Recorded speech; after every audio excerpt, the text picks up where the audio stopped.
Assalamualaikum warahmatullahi wabarakatuh. Salam SHMH Sinau Hukum Melek Hukum. Pemirsa channel Sinau Hukum Melek Hukum SHMH yang berbahagia, yang saya muliakan sebangsa dan setanah air dimanapun Anda berada, kembali lagi dengan saya. Dan kali ini masuk pada video yang ke-370. Video 370 ini akan membahas ayat 2 dari pasal 579 KUHP baru Undang-Undang Nomor 1 Tahun 2023 yang akan berlaku mulai nanti 2 Januari tahun 2026. Nah, kalau di ayat satunya itu kemarin sudah saya sampaikan bahwa terjadi kong kali kong antara pilot dengan si pelaku, sehingga terjadi penyerahan seolah-olah kayak diserahkan, atau tetap dikemudikan oleh si pilot asli namun dikendalikan oleh si pelaku pembajakan. Nah, kalau yang ayat 2-nya ini berbeda. Bunyinya adalah seperti ini.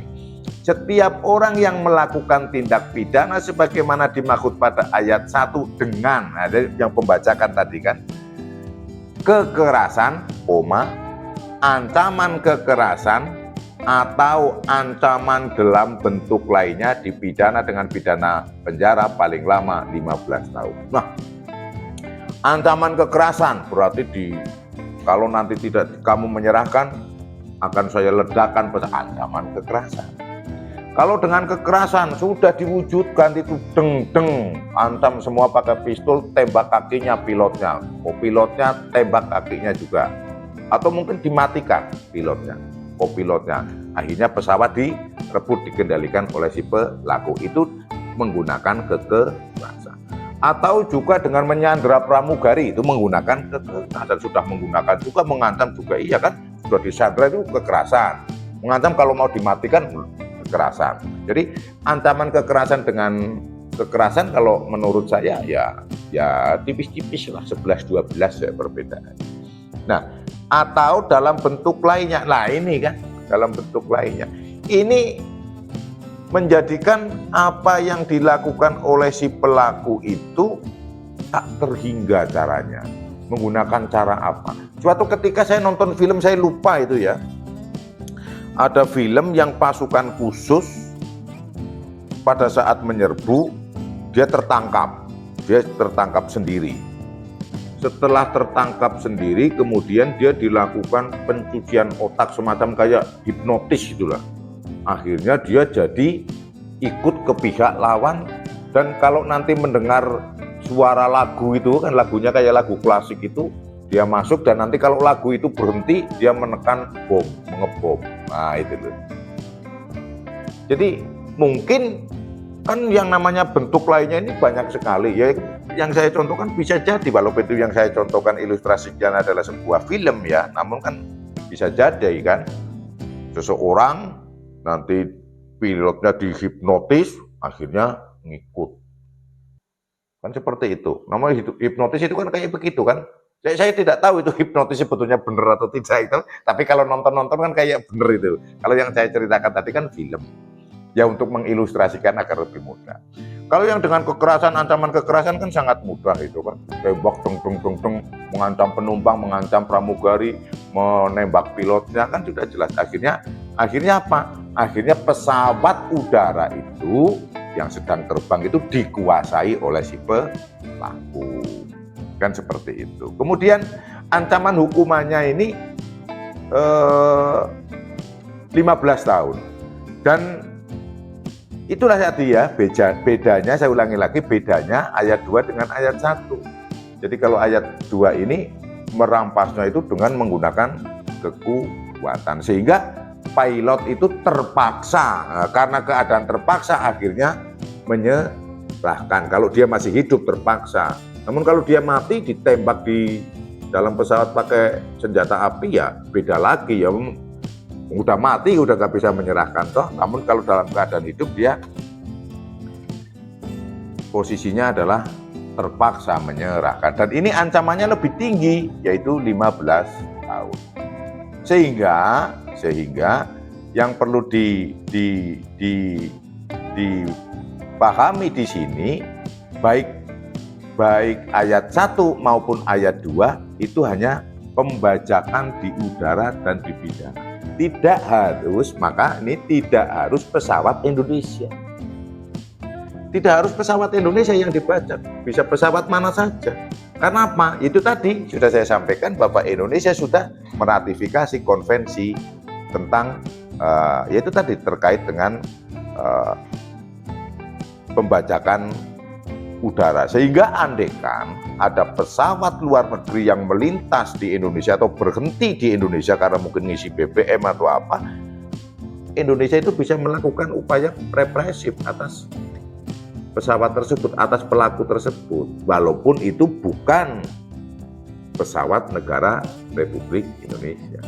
Karena apa? Itu tadi turut melaksanakan ketertiban dunia, kemudian karena sudah meratifikasi dan ini sudah masuk semacam, kalau bisa dikatakan secara mudah, bahwa kejahatan pembajakan pesawat itu adalah kejahatan internasional, maka setiap negara yang melakukan konvensi, meratifikasi konvensi tentang anti pembajakan itu memiliki yurisdiksi, memiliki kewenangan hukum untuk melakukan penegakan hukum. Walaupun pesawat asing ini kan. Itu terus selanjutnya 370. Saya pikir cukup ini. Saya pikir mudah untuk membedakan ayat 1 dan ayat 2-nya ini.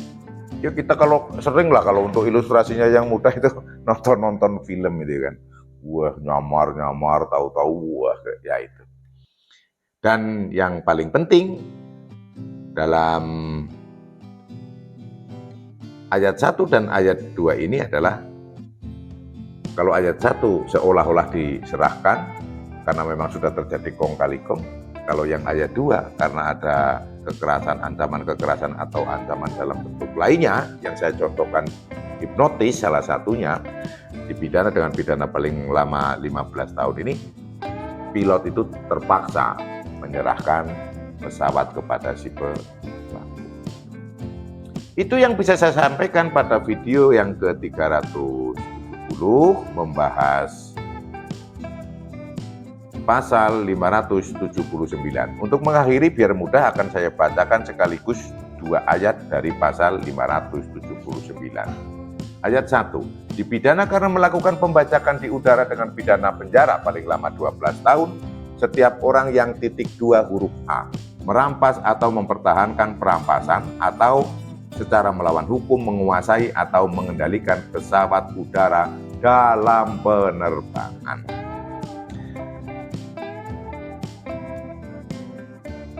Ayat 2, setiap orang yang melakukan tindak pidana sebagaimana dimaksud pada ayat 1 dengan kekerasan, ancaman kekerasan atau ancaman dalam bentuk lainnya dipidana dengan pidana penjara paling lama 15 tahun. Nah, definisi dalam penerbangan itu seperti ini. Pesawat walaupun masih di darat, belum take off, tapi kalau sudah persiapan masuk ke jam terbangnya, itu sudah masuk dalam kategori penerbangan walaupun masih darat. Sama juga landing, masih nurunkan penumpang dan sebagainya, itu juga masih, tapi belum off kan, belum masuk ganggar, itu masih juga masuk dalam kategori dalam penerbangan. Jadi dalam penerbangan itu tidak selalu posisi sedang di udara, sedang terbang gitu ya, tidak ya. Itu sesuai dengan definisi penerbangan, waktu penerbangan di dalam KUHP baru. Semoga bermanfaat apa yang saya sampaikan. Apabila ada salah kata, salah ucap mohon dimaklumi. Tonton terus seluruh video SHMH, subscribe, dan berikan komentar yang membangun untuk menambah khasanah saya dalam membawakan channel Yaniau Hukum, melek hukum. Wassalamualaikum warahmatullahi wabarakatuh. Terima kasih.